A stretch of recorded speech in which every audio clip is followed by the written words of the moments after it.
This is The Whole Truth, brought to you by the Greenville County Democratic Party. From local city councils and school boards to the South Carolina legislature and the nation, we provide a clear-eyed view of the whole truth surrounding the decisions, the policies, and the politics that have a direct impact on your family, your neighbors, and you.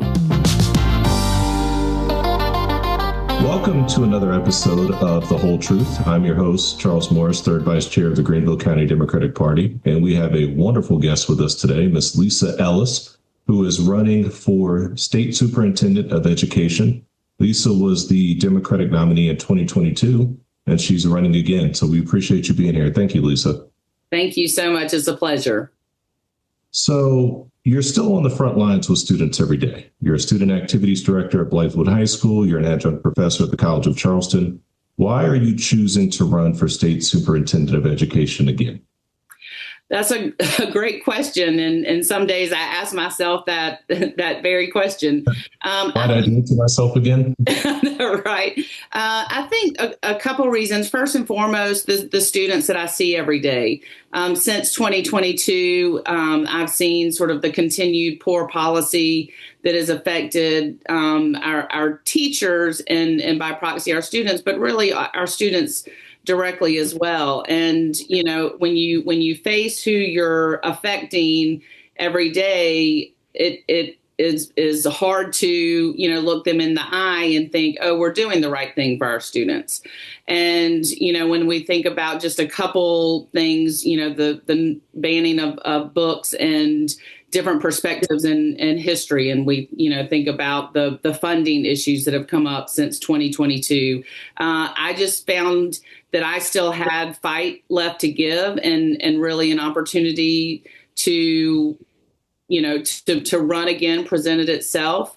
And I'm not done fighting for our students in South Carolina. And so I decided to get back on the horse, so to speak, or in the ring and, you know, work again, you know, sort of built on the momentum from the 2022 campaign, but really see if we could make some effective changes that will benefit our students in our public schools in South Carolina. You know, I have a 10-year-old who goes to a Greenville County school. And, you know, we're lucky. You know, we have great schools in Greenville County, right? But what is the biggest difference between, say, you have a school district in Greenville County that is well-funded, has highly ranked schools, and then some of the more rural school districts that are not so well-funded, where the students are not as well-served?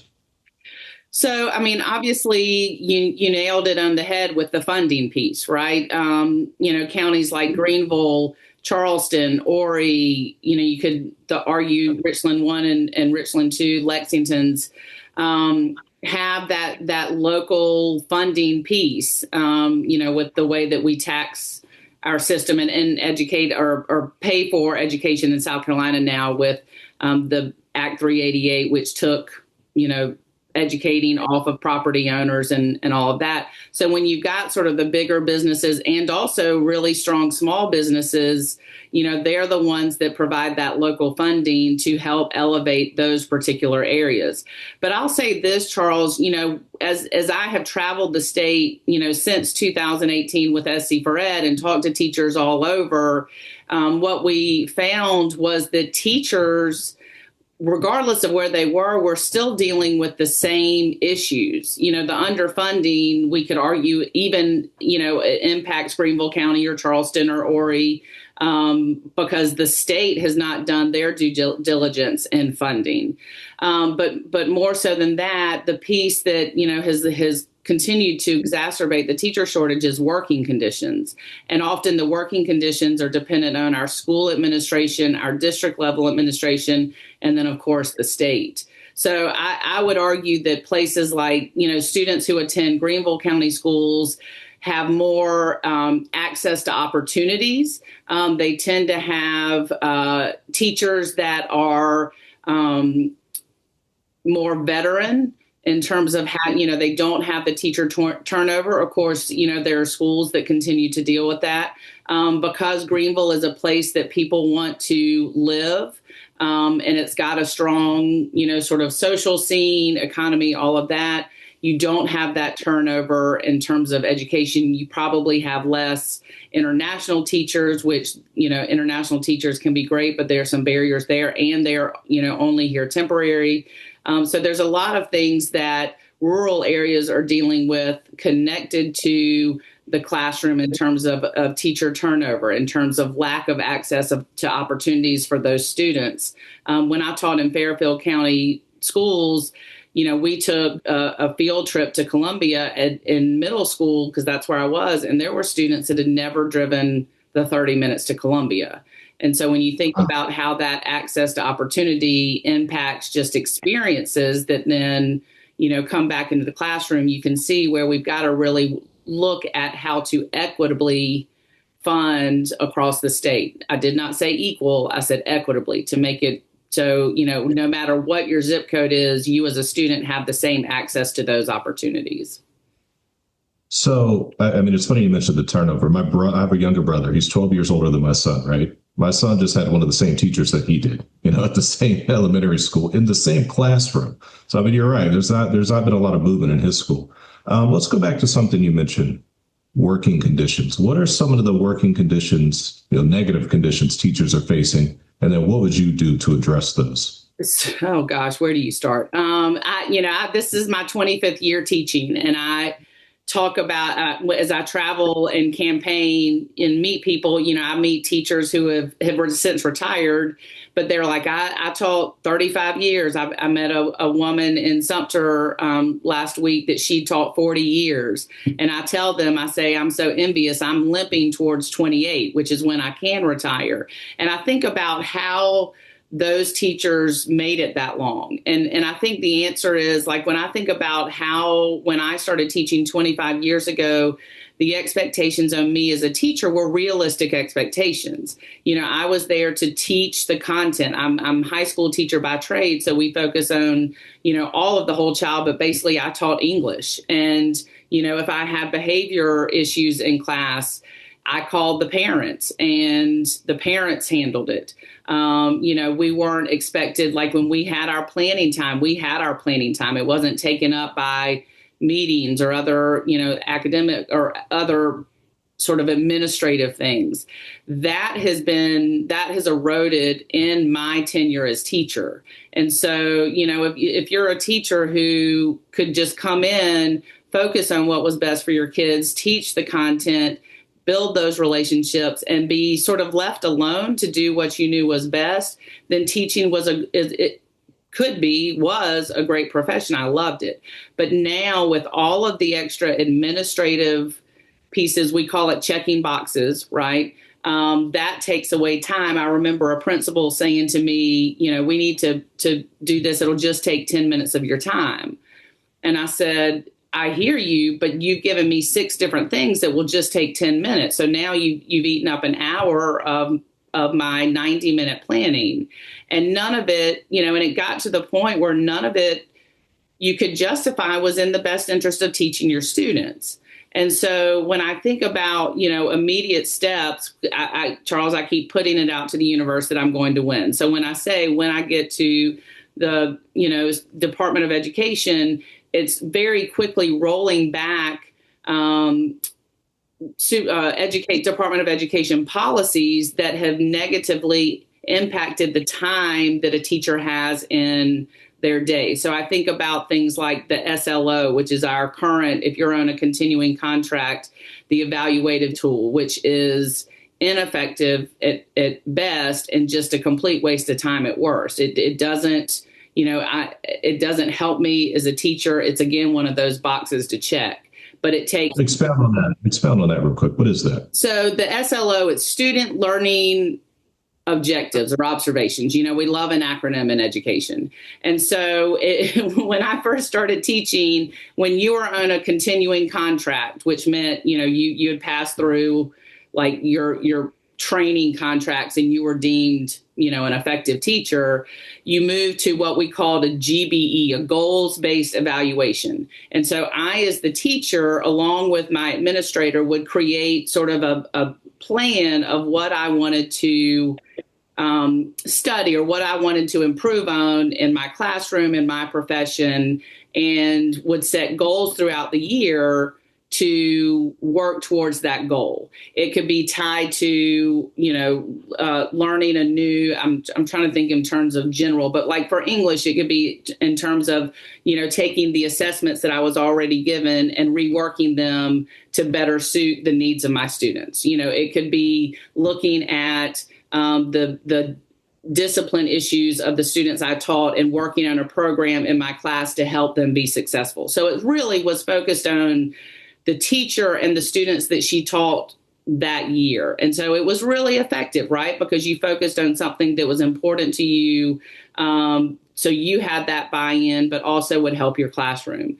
When they moved to an SLO, and it sounds great, right? You want the students to learn, but basically it became you've got to choose, some way that you want your students to, something you want your students to learn, and you're gathering pre-data and then post-data. And in the same time, you've got to have a pre-conference with your administrator. You've got to have a midline conference with your administrator and a post-conference with your administrator. And so not only did it take up way more time, it took up time where, because it had to be quantitative in style, it didn't necessarily meet the needs of the teachers of their students. For example, before I was doing student activities at Blythewood, I was teaching journalism and media production. And journalism and media production is a very difficult quantitative data piece, right? Because it's a lot of individual projects that students are working on. And so it just sort of became a box check, and it also became a time suck for both teachers.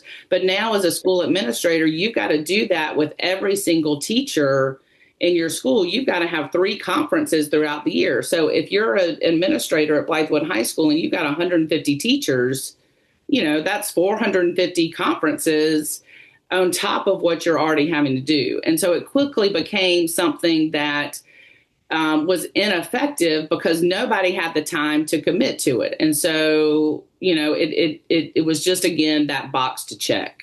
And so that's something where, I think that you can very quickly go back and again, I'm all about teacher voice. One year during COVID, we didn't really have the SLO. So it was like almost like a choose your own adventure. And I took that year to become a National Geographic certified educator. And I can tell you that year of professional development for me was way more impactful to me and my students than any SLO I'd done the previous 3, 4, 5 years.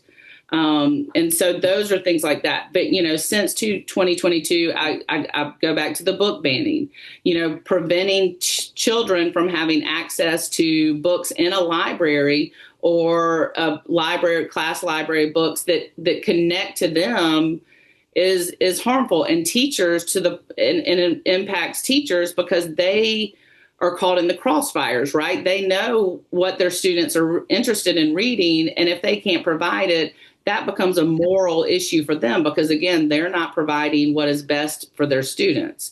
And they're not giving that voice over their own classroom, that autonomy. And so those are things that I want to really work on, is giving teachers, putting trust and faith back in our teachers, giving them the autonomy to do what is in the best interest of their students, and then really seeing how our schools can improve, because now you're really focusing on what is the most important piece, and it's the teachers and the students. So we need to empower teachers and let teachers teach, essentially. Absolutely. And I follow that up by saying, it's the age-old thing, trust but verify, right? I would argue that every principal in their school knows right now who their stronger teachers are, who their weaker teachers are. And so, again, with something like the SLO, where you're having to address everybody, you don't have the time, because there's only so many hours in the day to focus on coaching up your weaker teachers, because you're already, you're having to deal with, Miss Ellis, you're doing a great job as always, but I had to meet with you to do this. And that took away from me dealing with another teacher who I really need to be coaching on improving. And so, I would say even your teachers in your building know who the strong and weak teachers are. And so we've got to free up time for people at the school level to be able to do what is in the best interest of their school. And that's also going to differ across schools, right? I mean, what you do for elementary schools is not the same thing you do for high schools. What you do for a rural area is not what you do for an urban area, because it's all different kids. You know, we talk about have you ever heard the blueberry analogy? It's very famous in education. No, I haven't. So this is, but it just explains, for a long time, they were like, oh, we need to run schools like businesses. This is how we need to do that.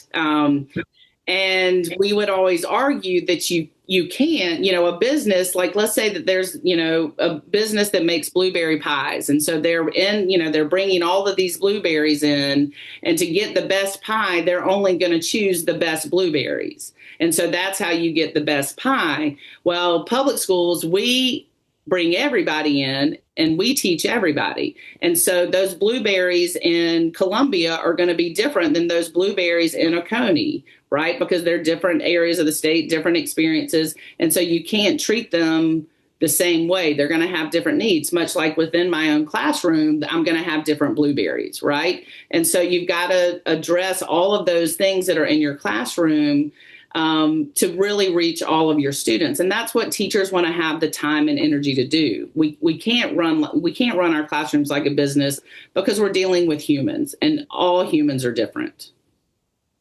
I mean, that makes sense to me. You got to adjust the recipe based on where those blueberries have grown, right? I mean, that makes perfect sense. Absolutely. Let's take it back just for a moment. You ran in 2022. You were the Democratic nominee. You were actually the strongest statewide performer in the Democratic Party on the ticket that year. What did you learn in that campaign that you have applied to this year? And then what has changed? Because the political climate is dramatically different, right? It is amazing how different it is. And I, every day I wake up and I'm like, what's it going to be today? But I had a great, let me back up. I jumped what I have since learned in politics. I'm, not a politician, but I came into the race fairly late. I mean, it was sort of the end of March, right before filing, that I decided to do it. And, honestly, didn't know what I was getting into, right? I'm a teacher. And so very close from March until end of May, it was me and a group of my friends who were doing the campaign. And so you can imagine what that looked like. And then I was on a call with, I think, Dorchester and a now good friend, Jenny, actually said, you need help. Let me help you. And so she jumped in and really created a fantastic team to help me. Several were former teachers who had left the profession, so they understood. Jenny also understood that I was different in the fact that I couldn't quit my first job. I'm not independently wealthy. I don't have a trust fund. I'm a teacher, so I don't make a gazillion dollars. And so they were very aware of the time constraints. And so I think they really worked to raise money for voter outreach. And we were very successful with that. As you said, I was the highest vote getter for any Democratic candidate that year. What we also learned, and especially when you talk to people in South Carolina, is that when you talk about education, people feel very strongly about it. And and they believe that it shouldn't be a partisan thing. I can't tell you how many times people will say, why is this not a nonpartisan race? And I say, that is a great question. I don't know the answer to that. Nobody can tell me the answer to that, but that's something worth looking into. And so I think when you look at the results of that, you saw that there were a lot of people who voted for me as a Democrat because they believed in what I was striving for. They believed in, what I wanted to do, and they wanted things better for their children, their grandchildren, their neighbors, anybody, because we're all connected to public education, whether we have our own children in it or not. And so that, I think, was sort of eye-opening in the fact that people want what is best for public education. Now, the way that they think that occurs sometimes is misconstrued, right? I think going into 2026, because I had such good success in 2022, my name is out there. As I've jumped back into the race, people have said, oh my gosh, we're so glad that you're trying again. This is great. I hope to really take that initial foundation that we built in 2022 and elevate it for 2026 to win the election. At the end of the day, I say my goal is to improve public education for our students in South Carolina. I know I can do it. I may not know exactly how to do it, but I'm going to work every day as hard as I can to figure it out and bring in people that are smarter than me to help me navigate that. And at the end of the day, every decision that comes out of the superintendent's office under my leadership will be, how is this in the best interest of our students? And I think when you focus on that, how can we help our students? How can we help the children in South Carolina? That really resonates with people, and people, want to see that focus back on the children instead of wherever it is everywhere else right now. Does that make sense? It does make sense. And it's interesting, the point you make about nonpartisan. So I'll just tell you this real quick because it kind of triggered this. I was at a community meeting yesterday. There was a member of the Greenville County School Board there. She was talking about what they're working on, the budget coming up, typical things you see at a community meeting, right? And there was a lady there who asked a question. She was a senior, and she stood up and said, well, I don't have any kids at school, so why should my property taxes go to the school district? And there was like a collective kind of recoiling, like, oh my gosh, because our children, at least in my opinion, are the most precious resource that we have as a country and as a society. And their development and their enrichment is the responsibility of all of us. So I do kind of agree. I've never really thought about it. It is a nonpartisan issue. We should be able to talk about it in a way that's not political, right? Yeah, absolutely. So that's an interesting point to make. But anyway, sorry, I digress.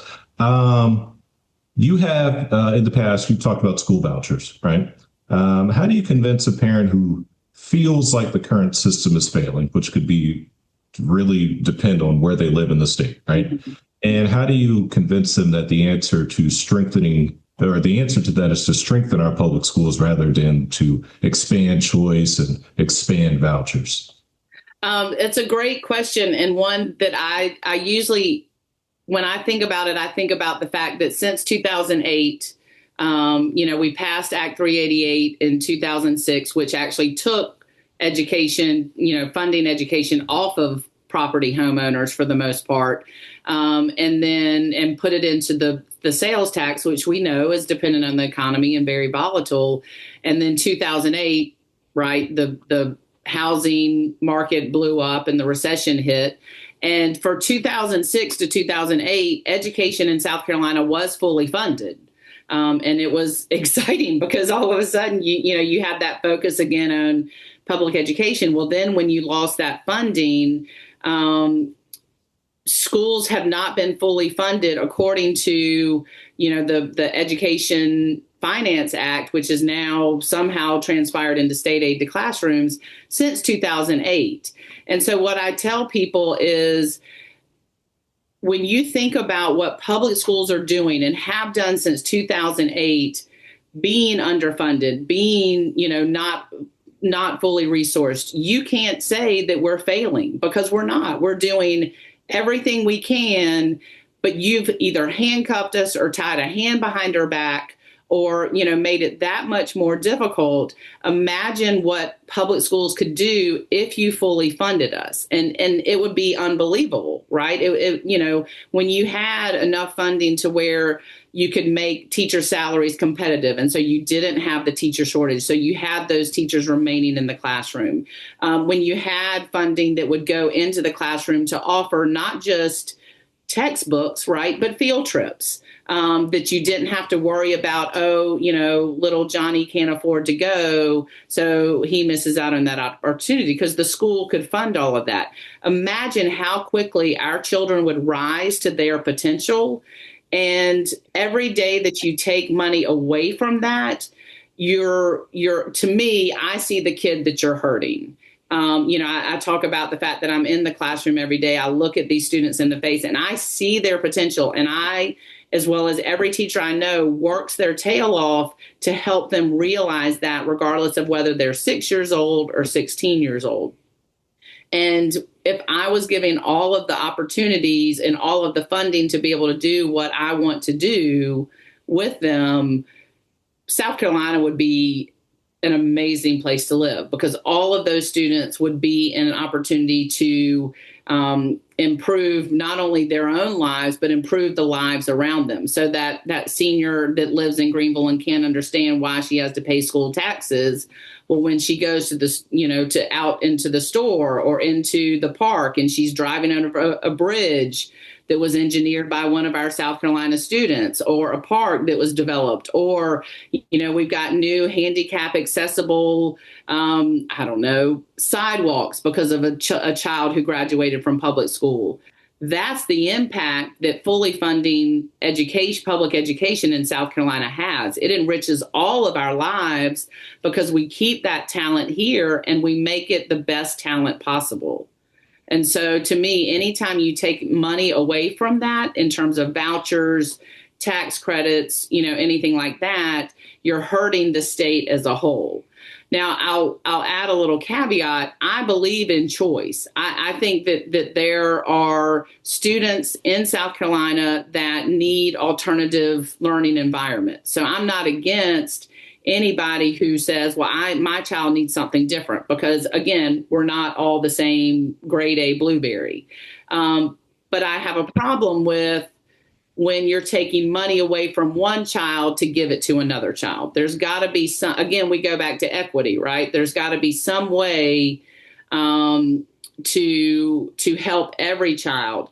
And the problem is not in the theory of the money following the child, but the way that it is being handled. And we've seen that this last year, or this last legislative session, with the vouchers and homeschool and all of that. We've seen it where it's the current voucher system. If you're, federal poverty above 400%, which is not poverty, we've seen how, some private schools will take whatever they're getting and just increase their tuition that much more.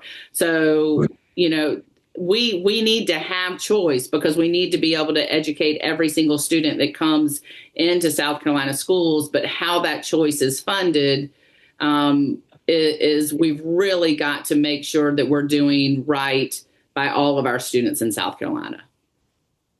Listen, I couldn't agree more on everything you said, but especially, when that lady needs to go to the doctor, that nurse might have gone to a public school, or, her x-ray tech, whatever. It's everywhere, right? It affects all of us. I've been teaching long enough to where they're taking care of me. And that's what I always told them. Yes. When they're like, oh, I'm, going to be a doctor. And I'm like, well, I'm going to need you to get good grades, because you're going to be taking care of me when I'm in an old folks home. I mean, that's, you exactly. See that, one of my seniors, she's so excited about being a labor and delivery nurse. And I'm like, you realize that that's gross, right? And she's like, no, but it's just, but that's the thing. Like, they are your doctors. They are your nurses. They are when you go to the DMV, they're, that's who they are. When you go to Walmart or Target, that's who you're dealing with. And I want the person who's giving me my change to give me the correct amount of change, right? And not have to sit there and count on their fingers. And I want the person, when I'm driving over the bridge, to make sure that engineering is correct, and the person who did the formula for the concrete, to make sure that they knew the math and the chemical equation to get it right. That's where I think we've gotten away from we moved away from we before me, and it's more of a what can my government, what can my state do for me, instead of what can I sound like John F. Kennedy. I'm sorry, but what can I do? How can I help, make things better for, my neighbors, my community, my state. And education's the quickest way that you improve conditions in your state. No, I mean, education is the conduit to, improving everybody's lives. Absolutely. I'm glad you clarified school choice, though, because I mean, we have school choice in Greenville County. My son was able to stay in his elementary school even after we moved, and that's what was best for him. So I'm thankful that, we were able to do that. Yeah. But, again, it's as long as that's not taking money away from other students. Right. My last question for you. Why should people vote for you on June 9th in the primary? Well, first and foremost, very importantly, yes, people need to come out to the primary. I'm excited that we've got, in the House, we've got Democrats in every seat, because I think that'll increase voter turnout, which is something that, I think Democrats have struggled with over the last several election cycles. But most importantly, this is my heart and my passion. And when you fully believe in something and you fully believe that you can impact something for the better, you put all of your energy into it. And that's what I think has been missing from the Department of Ed for a couple terms now. Is I don't see it as a job. I see it as a way to improve the lives of our children in South Carolina, and also, like we said, the South Carolinians as a whole. And every day I will work again to make sure that we're doing what is in the best interest of our students. And our teachers, because they're the ones that are directly impacting our students. And I will not rest until I feel we're in a good spot. I joke that I want the job for 4 years, because then I can retire and move on. But, my goal is to get in there and day one, start making those changes that are that sort of low hanging fruit to impact quickly, and then work on some of the broader broken systems. We know what is best for kids. We know what is best for teachers. We just have to have the willingness to implement it. And being a teacher for 25 years, I know firsthand what those concerns are and ways to fix it. And if I don't know how to fix it, you can believe I'm going to find the people that do, and we're going to work until it's fixed. Thank you so much. Well, this has been another episode of The Whole Truth, brought to you by the Greenville County Democratic Party. Thank you so much to our guest, Lisa Ellis, for joining us today. We'll see you next time. The Greenville County Democratic Party appreciates your time listening and watching The Whole Truth podcast. You can find us on Spotify, Apple, and YouTube. While you're there, please follow us, like or subscribe to this channel to help us spread the word. The Democratic Party needs you to get actively involved and join us at future events. You can find out about them at multiple locations, like the GCDP website, greenvilledemocrats.com, and browse the events calendar. You can also keep up with us through our social media presence on Facebook, Instagram, TikTok, X, and Threads. Look for @GVLDem. Thanks again for listening. Let's get out there and do what we can to rebuild our government into one that serves us all. Thanks.